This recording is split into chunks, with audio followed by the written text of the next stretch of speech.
So welcome to the Mitchell Center for Sustainability Solutions and our Sustainability Talk series. I'm David Hart, I'm the director here. It's great to have you with us. It's my pleasure to introduce today's speaker, Samantha Horn.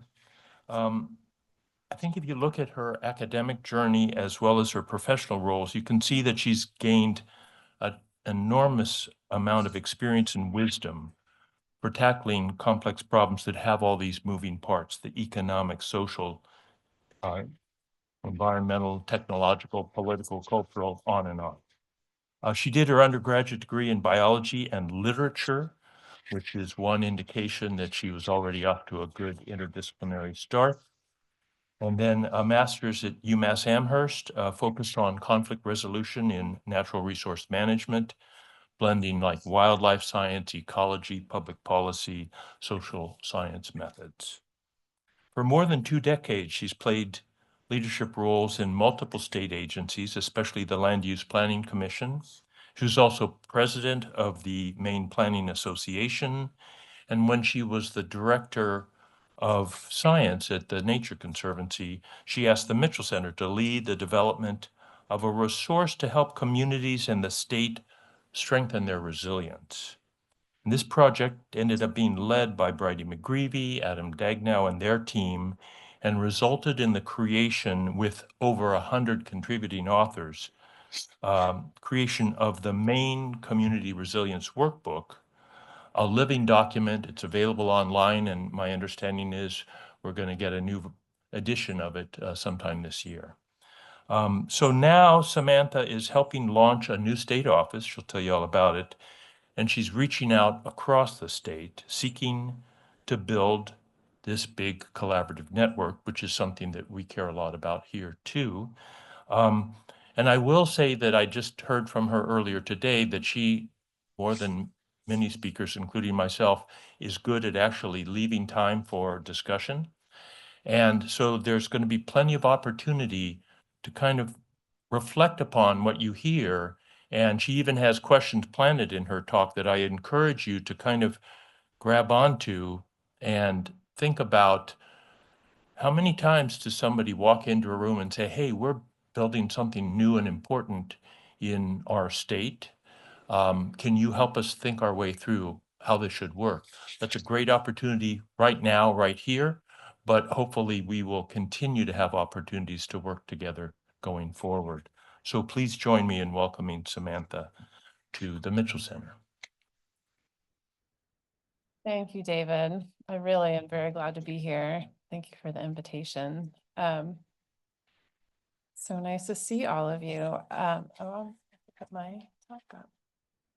So hello, colleagues. It's great to see all of you today. When I look at you out in the audience, I see the individuals that you are. And I also see that you brought with you today your connections to your networks. So thank you for that. It's one of our great strengths as a state that we value collaboration and using our networks to do great things. In fact, that's at the core of the Mitchell Center, so I'm particularly pleased to be here today.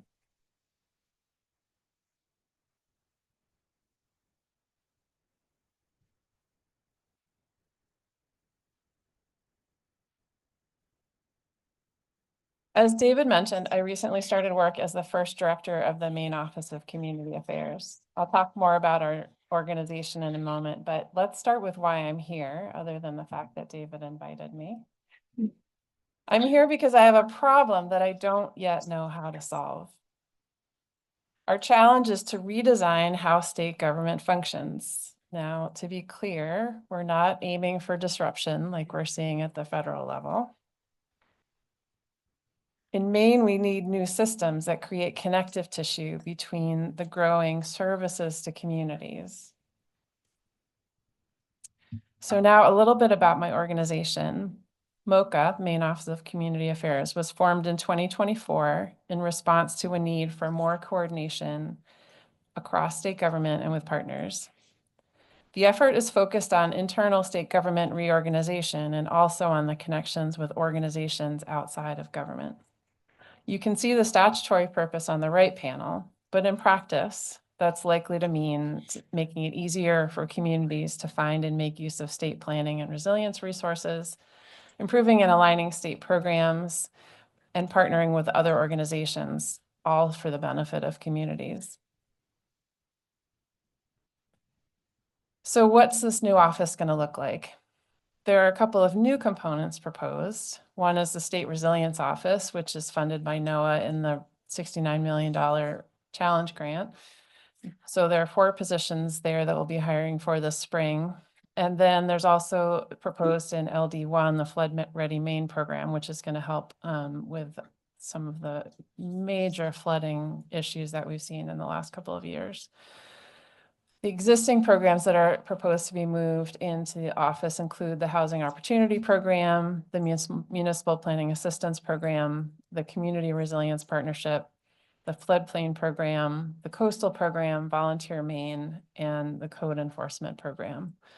So if all of these things happen as planned, the office will be 30-something people this time next year. Now, all the ones that are on the second set that have the blue lettering already exist, so they have full-time jobs and will be moving together. The ones on the top are new, but one of the things that I think really struck me was in December, we got everybody together for the first time to talk, meet each other and talk as a future staff. And some of the folks in these existing programs had not met each other and did not know what each other did. And I think that says a lot about why we need to create this office. That these programs really have so much overlap, and for folks in state government to have felt so isolated from each other really is an indicator that we're on the right track by helping foster partnerships across the programs. So what's the benefit of doing this?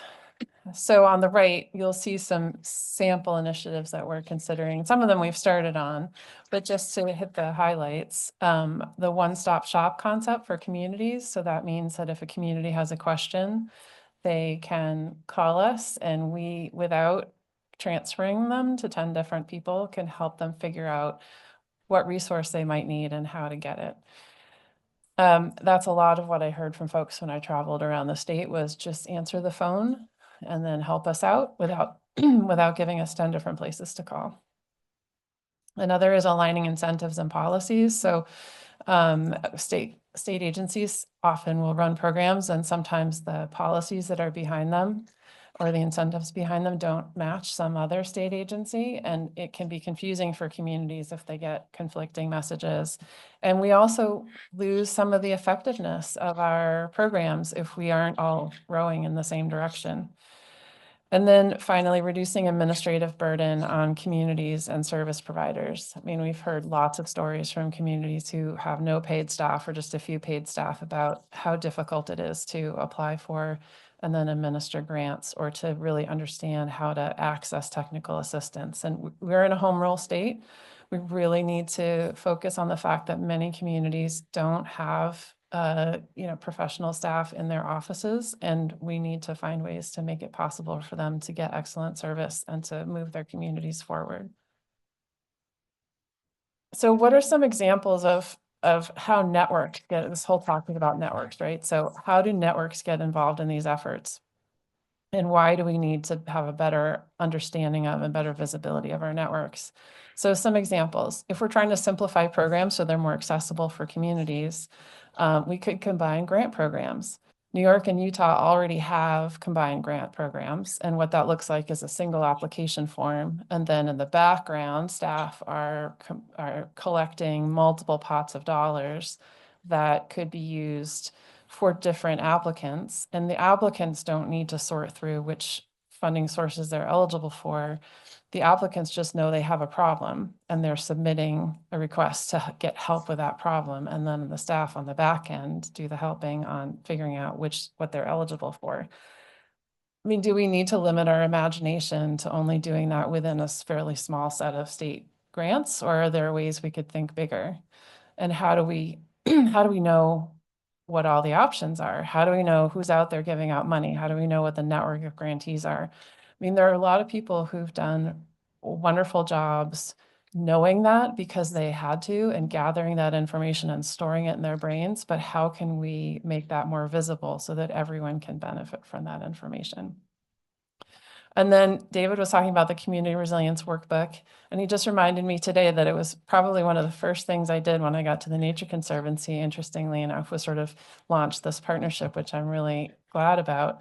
It was created, the workbook was created by a network, and the network had more wisdom than I did. I went in with a different project idea, and what came back out was really different because the network said, no, this is actually what we need. So that was perfect.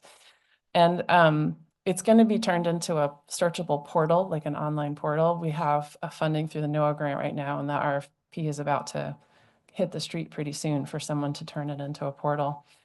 And it meets the user where they are, and it is going to, we're going to have to really curate the links to lots of different resources that are in there. And it's going to not just be a list, it's going to guide users through the process of figuring out what they need. But how do we keep this fresh? How do we keep it connected to what the actual networks are as they grow and change every day? And how do we keep this energy of the 100+ contributors going when it gets into a portal form? I don't know. So let's try to figure that out. Another example is subdivision policy and regulations. For many of you, this may feel esoteric, but honestly, for a community who's trying to figure out how to make the development in their community look like what they want it to look like, it's a really big issue. We've got different definitions and standards across state programs, outdated rules. This really affects how housing gets built, quality of place, what lands get conserved. And we've got really interesting stuff happening in NGO groups that, we just don't have the capacity in state government to necessarily incorporate yet. Different grant programs may have different incentives for subdivisions to go in different directions. And, again, how do we tap the networks? How do we find out who's working on this stuff so that we actually collect all of the good thinking and then keep it fresh as we go forward? And here's the final set of examples. Warm handoffs, I love this term, so that instead of someone calling and getting another number to call, they actually get good customer service.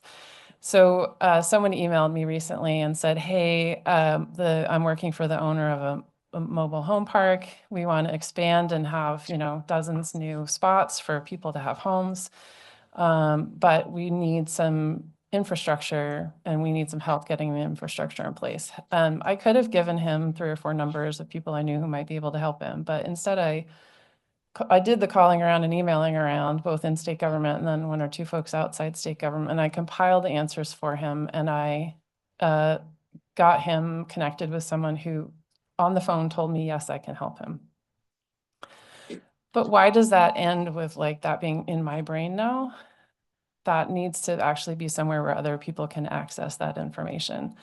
And I don't have confidence that that's the case today. I think it ends like, unless someone happens to talk to me, they don't know that information that I gathered. And then comp plans, towns, usually it's rare that a town does a comp plan without some kind of professional help. And right now they need to shop around for a provider. They don't have a template to follow. There's a set of rules that they need to follow, but it's more like, here's what you need to take into account. It's not here's how you do a good comp plan. And the network of service providers is not entirely clear either. I think there are just lots of ways that we can make that experience smoother. But we have to, again, like figure out what's the network and how do we tell people about the network in a way that they can manage the information and make sense of it. So making the network visible. What kind of network are we talking about? And why does it matter? It's not purely an analysis tool. It's not purely a directory. It's not purely a communications tool. It's a hybrid of those things. And this all feels pretty theoretical, at least to me it does right now, but I'll give you an example of the networks of one of our programs, and then we can talk a bit about why this feels difficult. So the Housing Opportunity Program, it's been around for a couple of years. It was born out of needing to help towns with the new housing regulations that came out a couple of years ago. And they provide technical assistance. They provide funding to support things like ordinance development. They do research about opportunities to encourage housing development, and they create statewide and regional housing goals.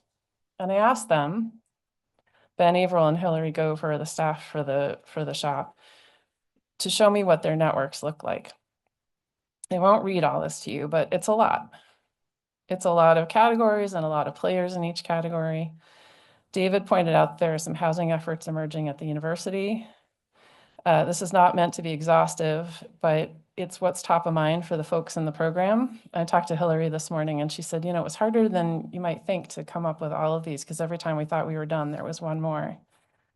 So there are going to be 8 programs in MOCA, and this is one. Imagine what the network looks like when you add 7 more programs.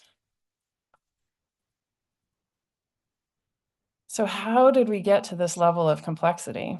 Isn't this the same problem people have been facing as long as we've had modern forms of government? I think in Maine's case, at least, we have seen a material shift in the last 50 years that has contributed to the circumstances today. So in the 1970s, this is the Wayback Machine, it was the quote unquote command and control era for environmental regulation in the US. So in a relatively short period of time in the early 70s, the Clean Air Act, the Clean Water Act, and the Endangered Species Act were all developed and made effective. So it's like 1970 to 1973 is like the time span for those. And then Land Use Regulation Commission was in that same bucket to regulate the wildlands of Maine, the unorganized territories.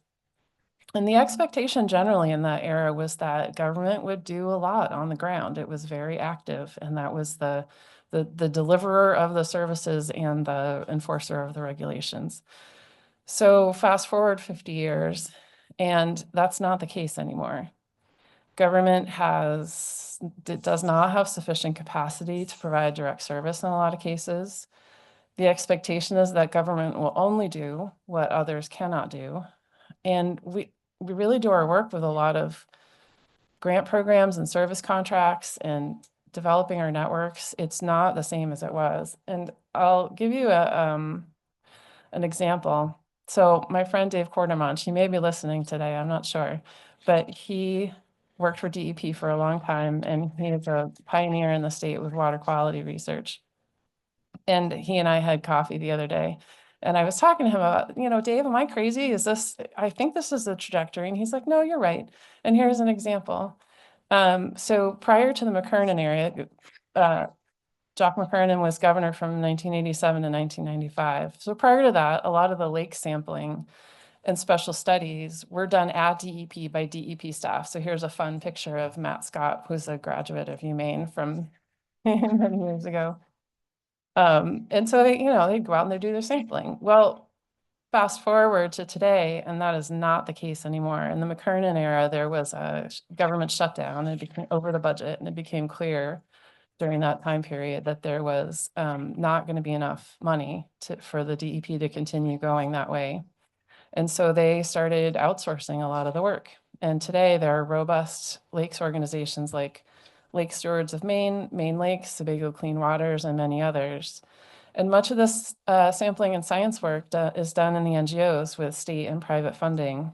Now, DEP owns a lot of the data, but it's the actual work is done in the NGOs in a lot of cases.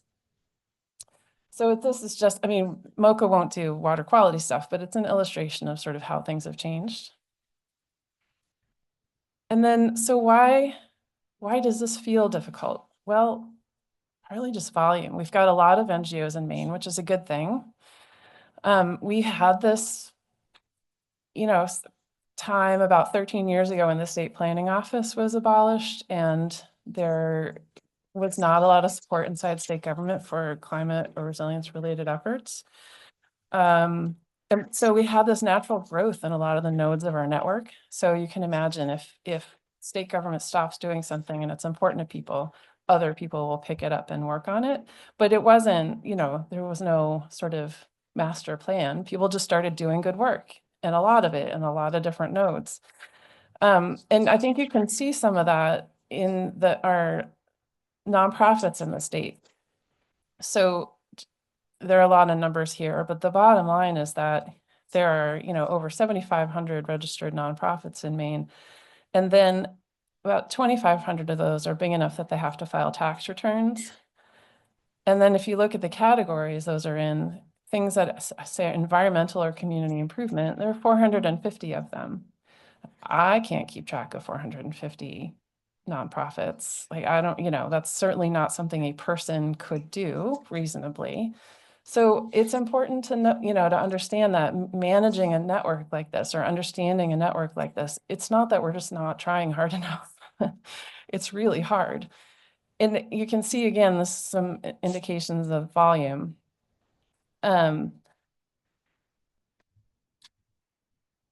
Reporting charitable nonprofits, again, those that are big enough to pay taxes, or I'm sorry, to have to file, not pay taxes, but have to file tax returns. There in 2000, there were 1,862, and they were spending $4.5 billion. In 22 years later, it's 2,685 organizations spending $15 billion.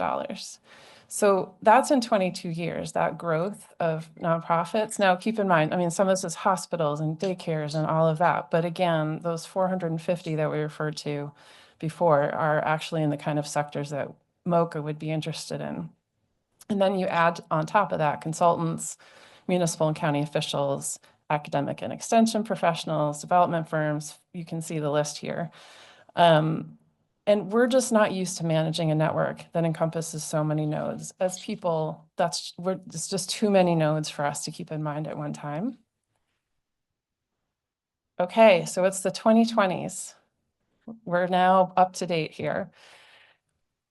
Some of the questions I have, not that we need to answer them today, but the things that I'm wrestling with and my staff are wrestling with, my future staff, because they're not my staff yet, is in this new world, what's government's ideal role? We can't do everything anymore.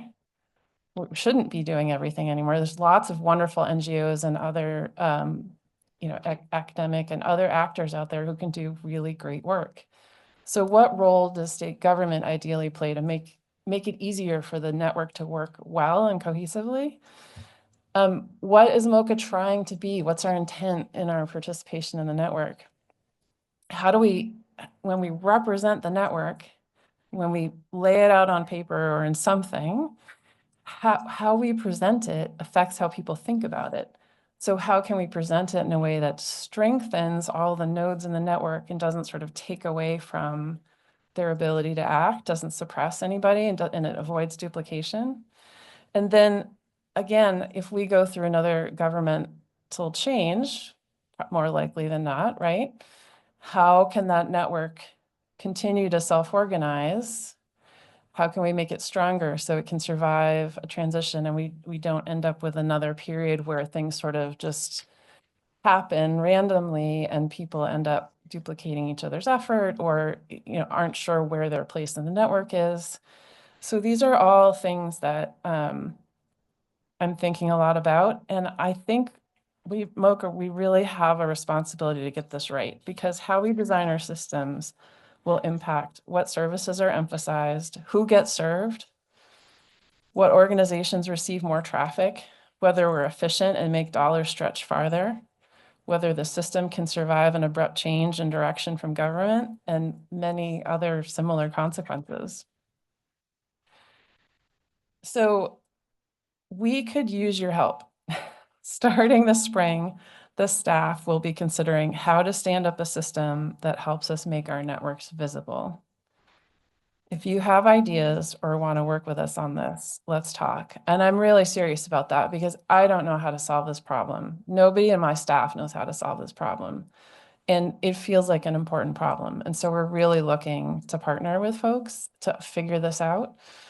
And I thought maybe we could have a discussion today, both with the folks in the room and online, And it's fine if you don't have a lot of experience with government. Sometimes, for me as well, like sometimes beginner's mind is really helpful. I talk with some of my planning colleagues, and there are pieces of the planning world that I haven't participated in so much because I did most of my planning work in the unorganized territories. And at first they think, oh, well, you don't know what you're talking about. And then they step back and they say, okay, actually, you do know some things about this, and you're coming in here with good faith. So yes, let's go with your beginner's mind, Samantha, and then we'll figure out what of that makes sense and then what, we have to rework. So I really appreciate their forbearance in that way. And I just want to encourage you that you may have something in mind that those of us who thought a lot about this would overlook.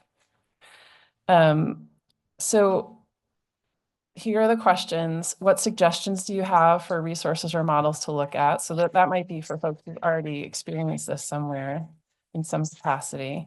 Are there other projects looking at similar questions? What reactions do you have to the questions I raised? So maybe you're from a small town and you have some inherent sense of, what that's like to be in a position of having to manage these resources at the small town level, and you have something to say about that. And then what forums would be the most efficient collaboration spaces given limited time resources? We all have full-time jobs, we're really busy. This is a high priority, but we have to we can't go to a conference every week. We sort of have to pick the places where we can plug in and have, the most efficient collaboration. So that was a short talk for a Mitchell Center lecture, but it's because I have a problem, and I hope maybe now you understand the problem I have, and I'm hoping that we can work together here to try to come up with some solutions, or at least some things to try out or pursue or considerations. Would you like me to stop the sharing? Yeah, I think so. And I'm gonna check to make sure we can bring Linda, the Zoom audience in. Yeah, should be fine. So if you stop sharing, yeah, and I don't, what's the? Well, just so we don't forget, let's take a minute to thank the board. Not to be one of the bigger challenges you get handed in your life to figure all these kind of things out. But the good news is she is very open to getting help with this. And so one thing I was going to say, and we'll see when Linda joins, is I know there's some folks in the audience, and I'm looking at three of them coming down, really from up and restoration, who in various ways have been thinking about things like this for a while. So if you guys want to weigh in first, that would be great. I think one thing I was going to say that can come up at some point is, in the very same way that you're talking to a really diverse group like this one.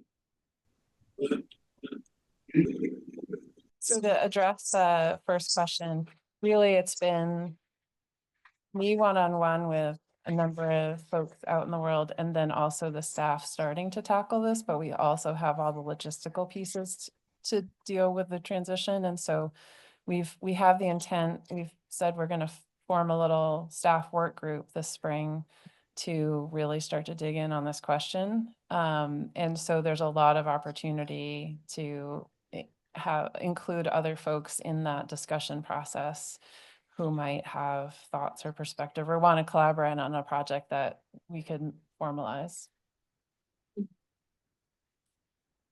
Is this As on? we're waiting for just a second to get comments, could I just say how wonderful your approach is, that you're saying, we need the information.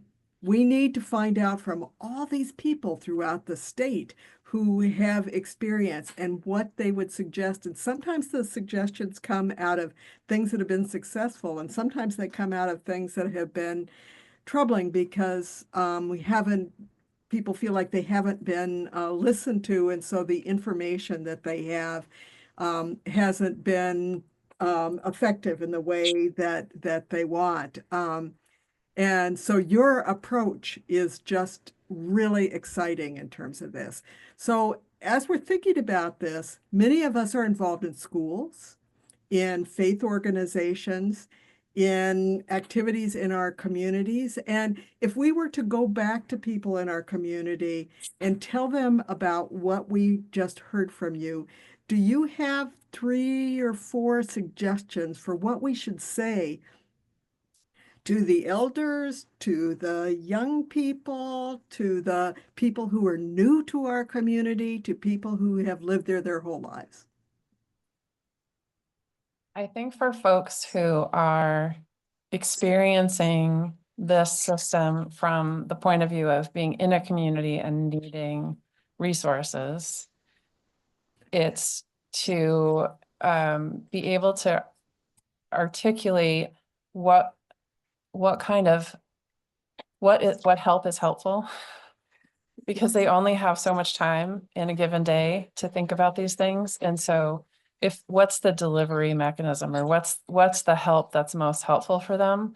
But then on the other side of the coin, folks who are in an organization that is trying to have an impact and who, you know, are in this on a more daily basis and have some insight into the network. I think what I would invite those folks to suggest is like, what's comfortable in terms of how they share information? What kind of delivery mechanisms would make sense to them and they could integrate into their daily work to try to connect with others, so that we just have a sense of what kinds of approaches are likely to be accepted. But it looks like we have a few folks who have thoughts.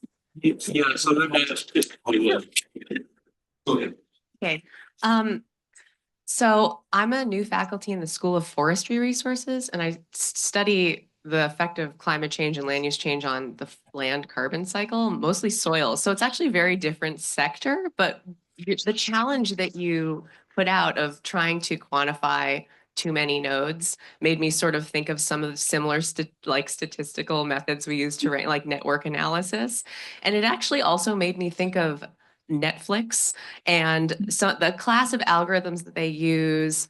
They're mostly based on machine learning these days, but sometimes they're based on probability. It doesn't matter, to recommend movies. So basically, you know, you have a system of classifiers, like let's say, and you know, other people at the center would be much better suited than I to tell you how to design such a survey to give to, you know, members of a network of, you know, like location, sector, size, you know, budget, capacity for new, to make new connections or whatever. You could have a whole bunch of keywords of different classifiers and then basically say, okay, based on this, you know, a new person enters the chat and they have their own self-identified classifiers. Who would we, you know, what would we recommend to them based on the existing connections in the network? So sort of what such a statistical or probabilistic model would infer is sort of like, okay, you know, what are the connections between this type of classifier and that type of classifier that's what is the most likely next connection for somebody that shares these classifiers, right? And it maybe is unnecessarily technical, like maybe there's a more holistic way to do that, but it is a way that many of our, you know, industries recommend books, movies, you know, things to buy. And so perhaps you could, you know, co-opt that kind of tool to recommend new organizations to somebody who's just starting out and doesn't have the connections that they want. Yeah, that's fascinating. yeah. And then I also think about some of the self-sustaining, like multiple, so those sorts of systems that have multiple points of control. So that, say, like government was participating in that system and then went away, there could be multiple curators of that kind of information set up so that the whole thing didn't collapse. Right, like theoretically you would be able to say, okay, someone new has entered, what do we recommend? Someone has left, how would we recommend to reconfigure that space? Yeah. Interesting. Good question. Thank you.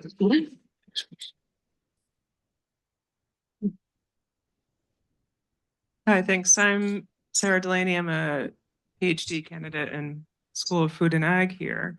And my research right now is on social networks with the agricultural community. And so I guess I first have a question for you, and that, like, how much so far have you looked at, like, I think Rose was referring to like different social network analysis tools and visualization options, and does anyone in your team do that so far? No. And so the folks on my future team, we're all pretty applied. These programs are delivering grants, delivering technical assistance. We really don't have sort of a policy and research arm right now. And so I spent maybe an hour on Google and pretty quickly realized that I was not the most qualified person to be thinking about what's out there. Yeah, and I'm also not the most qualified, but I know enough to know that there's a lot out there. So Yeah. I think, and we could talk after, but I think what might be interesting is like having some resources devoted to figuring out what are the options for gathering the data and keeping it live, updated, and then how it gets visualized, because there's different programs that'll display all those nodes for you. And I think what you're saying is really correct and exciting about like the way you visualize it or show it to people makes a big difference on how they act on the information. So that's pretty neat. I know you said you used to work with the Nature Conservancy, and some of the folks there are doing that with farmer networks, Okay, and I've met them. So nice. maybe you could reconnect to the Nature Conservancy and have their knowledge. That's great. Thank you. And one of the things that's exciting about those points that were just made is that it often can be the case that people will say, well, there's no one around in our state who can do some of these things, who can help with some of things. And we're talking about a different possibility, which is there actually are a lot of things. The problem is we don't know about each other, or Right. some people do and others don't. And that it's so terrific that you're inviting people to say, okay, if we don't know about each other, what are some strategies that you've used in the past to address that? Thank you, Linda. It's gonna, yeah, go for it. Go ahead. Yeah, I would love to echo Professor Abramoff's questions about, how much can we like take advantage of new, digital strategies for kind of enabling this life or, way of interacting with these communities and networks, asynchronously and in a constantly evolving and kind of recommending new connections and all of that. And I was thinking about digital twins and the way we're developing energy systems that, have a model that can operate and develop, independently of the actors on the ground, and then you can plug back into it and understand how you might evolve with it. So that's a really interesting way of going about it digitally. And I was also wondering about the human network evolutions and connections that are starting to happen, and they've always been happening as you've carefully laid out, but there's so many different networks kind of coming up in different contexts and in different different kind of agendas. And I was interested to hear from you more about that, those human networks that you might have heard about. Of course, I'm here thinking about the Maine community-led climate and energy action network constantly, and trying to map out the networks within networks using network analysis tools. And I'm wondering, what other networks have you seen that look like they have opportunities for strengthening this networking initiative? Like, for example, climate work, the Climate Alliance. I just saw the Maine Climate Council's partnership group, and a number of other groups like that that are starting to develop. There are, well, first of all, thank you for some of those ideas you said at the beginning. I clearly need to talk with you further because some of them I didn't even quite get. So I love the teaser that there's something there, and I will talk with you more about what's there. Regarding networks, I mean, one of the things that I'm coming to understand is, I mean, I've always thought of my career as interdisciplinary, but the issue of how communities make decisions about how they want their community to look in the future involves so many different functions, especially in the time of increasing vulnerability to storms and other kinds of hazards, that there are networks that I never even dreamed would be critical that are. So for example, I was speaking with a code enforcement officer from the southern part of the state, and he was talking about some of the networks that exist within the code enforcement community and how important it is to get code enforcement officers who are newly coming onto the job. Because there's you may not know, there's an enormous shortage of code enforcement officers in the state, which really holds up construction. It means that communities aren't necessarily enforcing the regulations they put in place to make their town the way they want it to be. It hampers energy efficiency if there's no one there that can help interpret the codes. There's a lot of reasons why code enforcement officers are important. And often they're the only staff person that's answering to the planning board. There's not planners in most towns. And so he was saying, there's a training program, which we're going to make more robust in MOCA, but there needs to be a mentoring program because there's so much that a code enforcement officer learns as he or she goes out into the field and starts interacting with homeowners, and that consistency across towns with one single code for the state, that where it's also a public relations thing. I mean, people aren't going to want to participate in a system where the service they're getting is sort of out of touch with their reality.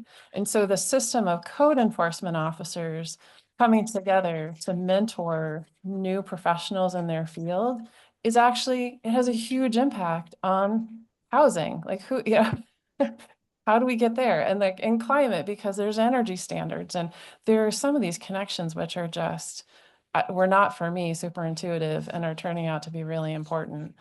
So the networks that I'm seeing, I think a lot of them are probably the same ones that you're seeing, but then I'm starting to discover these other networks that are part of worlds that tend to be a little separate. So I'm really excited that the code enforcement program is coming into MOCA so that the state building official will be talking to the housing planners and the community resilience partnership, and like where the grants are going, where the policy is going, where the field assistance is going, will all hopefully be headed in the same direction. That's really wonderful. Can I include a bet. long question someone has? Sure.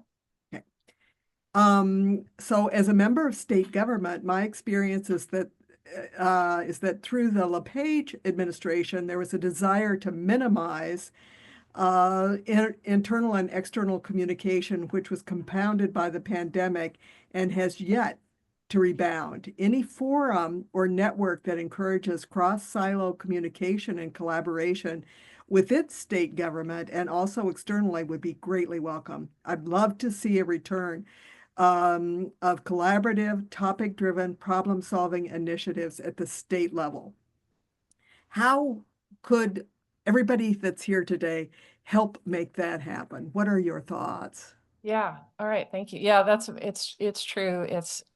It was harder to collaborate during that time across state government agencies. And so one thing that people have hearkened back to, and I've spoken, like I talked to Evan Rickert, who is the director of the state planning office for a while, and I've talked to other folks who have some history in state government, and they pointed to the Land and Water Council, which was the natural resource commissioners getting together and talking regularly. But I think what's proposed in the budget is that we're moving a particular committee from the land bank, Maine Redevelopment Land Bank, to MOCA. And that committee never really got off the ground in land bank because the plan, I think, has been to move it for a while now. It's called the Development Ready Advisory Committee.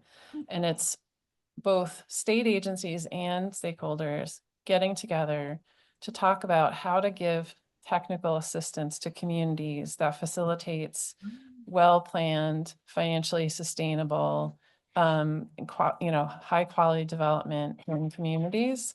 And so it necessarily is going to require that state agencies will be talking to each other so that we can all agree on what is the advice, what is the policy, what are we incentivizing and how, what are we providing templates for. So that's one way where that's going to happen. I also have started conversations with other agencies like DOT and DEP to get our staffs together to talk at the staff level. I think in terms of what other folks can do is that if there is something that comes up, I'm hoping that MOCA can sort of be the squeaky wheel in some ways. So people can say, hey, did you know that agency X and agency Y have policies that are in conflict with each other regarding community development? And that will be really helpful to know. And then I can say, hey, look, agencies X and agency Y, can we talk about this and figure out is there really actually a policy difference here? And if so, can we iron it out? And I have a feeling that there will be specific topics where they'll be important, those kinds of differences will come up, or there's a communication that needs to happen.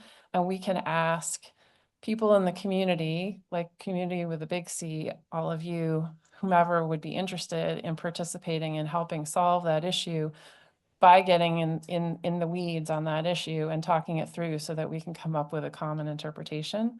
I don't know exactly the mechanics of that, but I know that I'm not going to be the one who's got the capacity to solve every single cross-agency issue.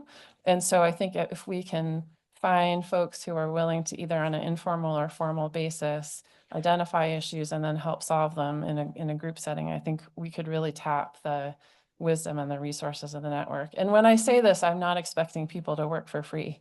I hope that there will be structures where as we identify issues and we want to have people jump in and solve them, that we can come up with mechanisms that compensate people appropriately for their time.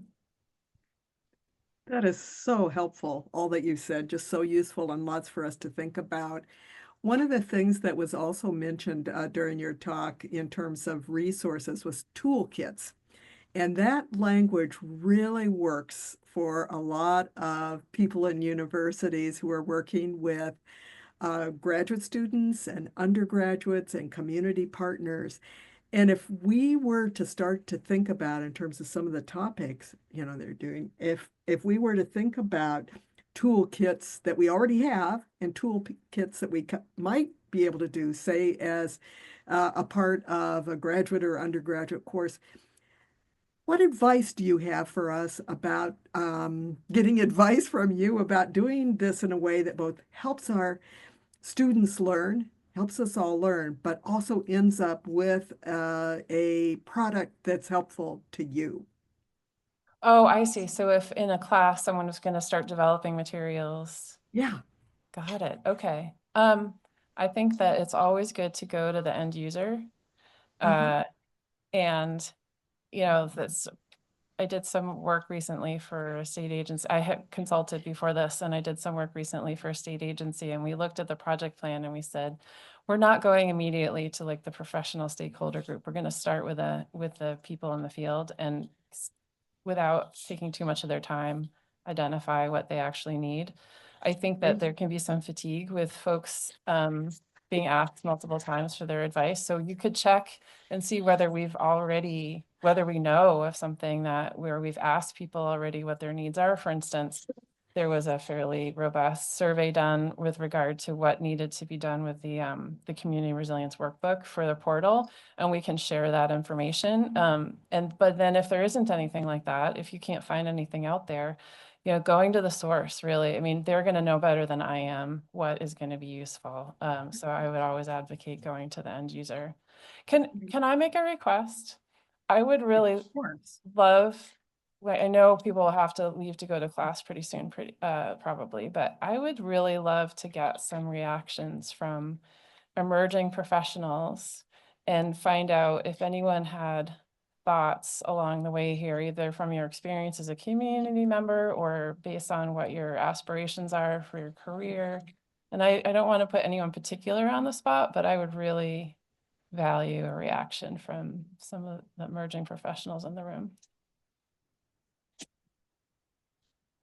I worked for Maine BML as like an internship this summer, and they ran 2 grant programs through there, the RTP and then something with the water conservation, something. And there's similar grants, like one funds like hiking trails and like recreation trails, and the other one funds like parks and things that aren't like trails. I worked with RTP, so I don't really know much about the other grant, but we got a lot of grants applications that came through that were really better fitted for the other one, but it was past the deadline. So it really didn't work for one, but it could have worked perfectly for the other. And you mentioned that you wanted to do like basically like a common app of like you submit one application, basically the problem, and then the people work to find the funding. I think that's a great idea, because even like just working within a state agency for 3 months, the communication is not there. Like it is very like disconnected, and there's a lot of people that could help each other, but they don't because they can't realize that they can't help each other. So I think what you're trying to do is a great idea. Yeah, that's pretty much all I have to say. I think I was like, when you were talking about the application, I was thinking like the Common App is something that you use to apply for college. You Yeah. fill out one application and you can basically apply to like any college in the country with it. I think it'd be really hard for grants because grants are very specific. But if there was like a way that you could figure out like just like a few questions and then direct people to resources based off their question. A lot of times I feel like there are grants out there, but people don't know how to access them. Again, relating back to the RTP funding, a lot of times they actually have more money than they have people requesting for money. So they end up reaching out to like the same people for funding, even though they will randomly stumble upon people who need the funding, and they're like, oh, I got something for you. So I think it'd be like the one application is a great idea. Thank you. That's really great feedback, and good to know. I should be talking to Andy Cutco about his programs. It's actually Doug Beck. Oh, okay, great, thank you. I also think that the point you've just made, that funding sources often don't know about folks who could really use the funding, really raises equity issues. And that sometimes there's the casual networks sort of solidify themselves into like directing funding to the same groups over and over. And so I think the point you just made is really, really important for making sure that we're being equitable about how money is distributed. So thanks, that's great. People really liked your PowerPoints and they wanted to know, how can they get, is there a way for them to get a copy of your PowerPoints so that they can spend time with them and think about them? Sure, I'd be happy to provide. I can make them into a PDF or something, and then make them available. And I could send you all a copy, and then also people can contact me directly if they'd like. So my email is just samantha.horn@maine.gov. So I think we're close to time, but let's do one more thing, and if somebody else has to make it to a class, that's okay too. This was gonna be quick anyway. I just come from a community that does have more support. So I come from San Diego, and even at my community college, we had a lot of access to like sustainable food systems or like other ways and to connect to the community. Even on that level, they would always have like little seminars on, okay, how do we help out our community, and just reaching out from different organizations and connecting in that. And even on, I will say, the community college I went to, there was just that on the ground working with other people for job applications and all of that. So it's interesting to see if there's any connection between there that could be similar. And so so how is that typically delivered, that message? Like how did people, like logistically, how did people get that message? Well, we had it was a very big campus actually. So we had different offices, even in one building, that would work together. And you would usually see different flyers come up around the community space, different like seminars. I would have to talk to you back about that later, but I could give you examples. So it was sort of the physical environment you were in. It was sort of all around. Yes. Okay. All right. Thank you. Sorry. That's great. So to be continued for sure. If Yes. you are here and you want to come up after, please do that. She's not hard to find. Let's thank Samantha again. Wish Thank her you all very well. much. Thank you for your time and attention. I really appreciate it. It was a treat.